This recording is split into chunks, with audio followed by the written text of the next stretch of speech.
दोस्तों आज बात करेंगे भारत के महान व्यक्ति भगत सिंह और राजगुरु सुखदेव के बारे में। उन्होंने देश के प्रति अपना बलिदान कैसे दिया था। हाँ दोस्तों, इसी वजह से आज हम सब लोग अपने घरों में आज़ाद बैठे हुए हैं। तो दोस्तों वीडियो को अंत तक देखते रहिएगा, परंतु वीडियो थोड़ी सी इमोशनल होने वाली है। लाहौर सेंट्रल जेल में 23 मार्च 1931 की शुरुआत किसी और दिन की ही तरह हुई थी। फर्क सिर्फ इतना सा था कि सुबह सुबह जोर की आंधी आई थी, लेकिन जेल के कैदियों को थोड़ा अजीब सा लगा जब 4 बजे ही वार्डन चरण सिंह ने उनसे आकर कहा कि वो अपनी अपनी कोठरियों में चले जाएं। उन्होंने कारण नहीं बताया। उनके मुंह से सिर्फ ये निकला कि आदेश ऊपर से है। अभी कैदी सोच ही रहे थे कि माजरा क्या है। जेल का नाई बरकत हर कमरे के सामने से फुसफुसाते हुए गुजरा कि आज रात भगत सिंह, राजगुरु और सुखदेव को फांसी दी जाने वाली है। उस क्षण की निश्चय ने उनको झकझोर कर रख दिया था। कैदियों ने बरकत से मनुहार की कि वो फांसी के बाद भगत सिंह की कोई भी चीज जैसे पेन, कंगा या घड़ी उन्हें लाकर दे, ताकि वो अपने पोते पोतियों को बता सके कि कभी वो भी भगत सिंह के साथ जेल में बंद थे। बरकत भगत सिंह की कोठरी में गया और वहां से उनका पेन और कंगा ले आया। सारे कैदियों में होड़ लग गई कि किसका उस पर अधिकार हो। आखिर में ड्रॉ निकाला गया। Lahore conspiracy case. अब सब कैदी चुप हो चले थे। उनकी निगाहें उनकी कोठरियों से गुजरने वाले रास्ते पर लगी हुई थीं। भगत सिंह और उनके साथी फांसी पर लटकाए जाने के लिए उसी रास्ते से गुजरने वाले थे। एक बार पहले जब भगत सिंह उसी रास्ते से ले जाए जा रहे थे तो पंजाब कांग्रेस के नेता भीमसेन सच्चर ने आवाज ऊंची कर उनसे पूछा था, आप और आपके साथियों ने लाहौर कॉन्स्पिरेसी केस में अपना बचाव क्यों नहीं किया। भगत सिंह का जवाब था, इंकलाबियों को मरना ही होता है, क्योंकि उनके मरने से ही उनका अभिमान मजबूत होता है, अदालत में अपील से नहीं। वार्डन चरण सिंह भगत सिंह के खैर ख्वाह थे और अपनी तरफ से जो कुछ बन पड़ता था उनके लिए करते थे। उनकी वजह से ही लाहौर की द्वारकादास लाइब्रेरी से भगत सिंह के लिए किताबें निकल कर जेल के अंदर आ पाती थीं। जेल की कठिन जिंदगी। भगत सिंह को किताबें पढ़ने का इतना शौक था कि एक बार उन्होंने अपने स्कूल के साथी जयदेव कपूर को लिखा था कि वो उनके लिए कार्ल लीबनेक की मिलिटरिज्म, लेनिन की लेफ्ट बिग कम्युनिज्म और अफ्टत सिंक्लेयर का उपन्यास द स्पाई कुलवीर के जरिए भिजवा दें। भगत सिंह जेल की कठिन जिंदगी के आदी हो चले थे। उनकी कोठरी नंबर 14 का फर्श पक्का नहीं था, उस पर घास उगी हुई थी। कोठरी में बस इतनी ही जगह थी कि उनका 5 फीट 10 इंच का शरीर मुश्किल से उसमें लेट पाता था। भगत सिंह को फांसी दिए जाने से 2 घंटे पहले उनको वकील प्राणनाथ मेहता उनसे मिलने पहुंचे।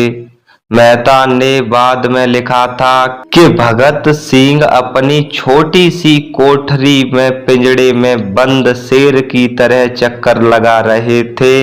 इंकलाब जिंदाबाद। उन्होंने मुस्कुराकर मेहता को स्वागत किया और पूछा कि आप मेरी किताब रिवॉल्यूशनरी लेनिन लाए या नहीं। जब मेहता ने उन्हें किताब दी तो वो उसे उसी समय पढ़ने लगे, मानो उनके पास अब ज्यादा समय नहीं बचा हो। मेहता ने उनसे पूछा कि क्या आप देश को कोई संदेश देना चाहोगे। भगत सिंह ने किताब से अपना मुंह हटाए बगैर कहा, सिर्फ 2 संदेश, साम्राज्य मुर्दाबाद और इंकलाब जिंदाबाद। इसके बाद भगत सिंह ने मेहता से कहा कि वो पंडित नेहरू और सुभाष चंद्र बोस को मेरा धन्यवाद पहुंचा दें। उन्होंने मेरे केस में गहरी रुचि ली थी।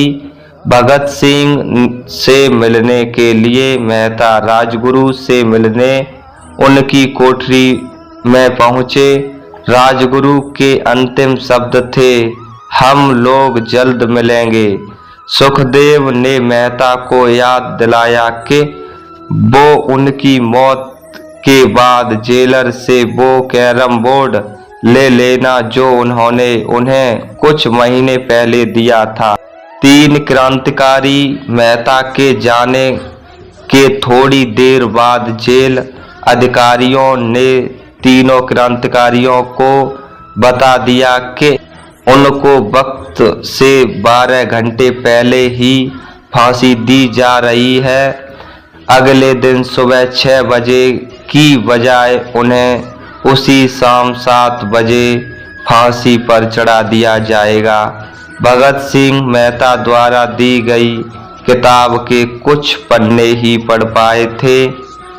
उनके मुंह से निकला, क्या आप मुझे इस किताब का एक अध्याय भी खत्म नहीं करने देंगे।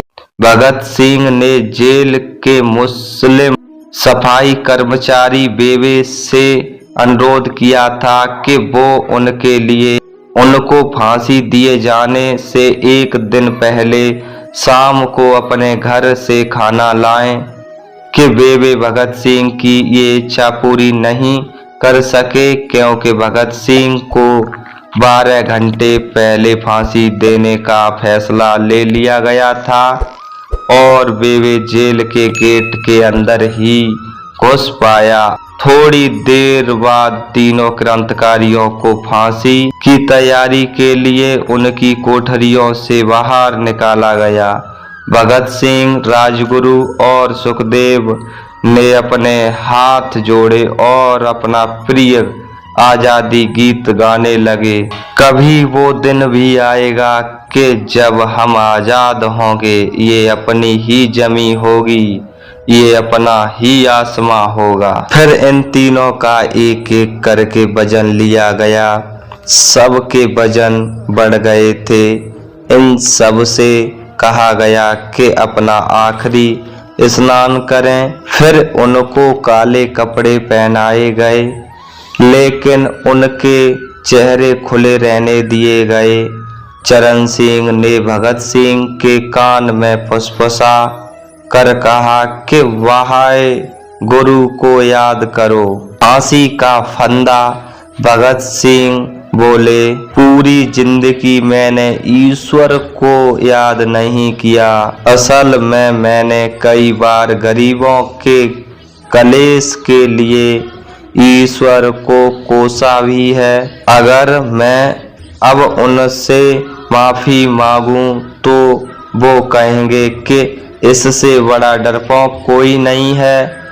इसका अंत नजदीक आ रहा है, इसीलिए ये माफी मांगने आया है। जैसे ही जेल की घड़ी ने 6 बजाया, कैदियों ने दूर से आती कुछ पदचापें सुनी।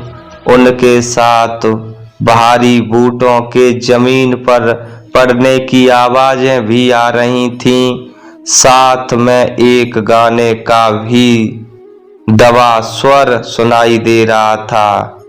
सरफरोश से की तमन्ना अब हमारे दिल में है। सभी को अचानक जोर जोर से इंकलाब जिंदाबाद और हिंदुस्तान आजाद हो के नारे सुनाई देने लगे। फांसी का खस्ता पुराना था, लेकिन फांसी देने वाला काफी तंदुरुस्त। फांसी देने के लिए मसीह जल्लाद को लाहौर के पास सादरा से बुलाया गया था। भगत सिंह इन तीनों के बीच में खड़े थे। भगत सिंह अपनी मां को दिया गया वो वचन पूरा करने चाहते थे कि वो फांसी के खस्ते से इंकलाब जिंदाबाद का नारा लगाएं। लाहौर जिला कांग्रेस के सचिव पिंडीदास सोधी का घर लाहौर सेंट्रल जेल से बिल्कुल लगा हुआ था। भगत सिंह ने इतनी जोर से इंकलाब जिंदाबाद का नारा लगाया कि उनकी आवाज़ सोधी के घर तक सुनाई दी। उनकी आवाज़ सुनते ही जेल के दूसरे कैदी भी नारे लगाने लगे। तीनों युवा क्रांतिकारियों के गले में फांसी की रस्सी डाल दी गई। उनके हाथ और पैर बांध दिए गए। तभी जल्लाद ने पूछा, सबसे पहले कौन आएगा? सुखदेव ने सबसे पहले फांसी पर लटकने की हामी भरी। जल्लाद ने एक एक कर रस्सी खींची और उनके पैरों के नीचे लगे खस्तों को पैर मारकर हटा दिया। काफी देर तक उनको सब खस्तों से लटकते रहे। अंत में उन्हें नीचे उतारा गया और वहां मौजूद डॉक्टरों, लेफ्टिनेंट कर्नल जे नेल्सन और लेफ्टिनेंट कर्नल NS सोधी ने उन्हें मृत घोषित किया। पहले योजना थी इन सब का अंतिम संस्कार जेल के अंदर ही किया जाएगा। देखिए, फिर यह विचार त्यागना पड़ा क्योंकि अधिकारियों को आभास हुआ जेल से धुआं उठते देखकर बाहर खड़ी भीड़ जेल पर हमला कर सकती है। बाद में उन्हें सतलज नदी पर जलाने का फैसला लिया गया और उनका अंतिम संस्कार कर दिया गया। फिर मिलेंगे एक नए वीडियो के साथ। जय हिंद।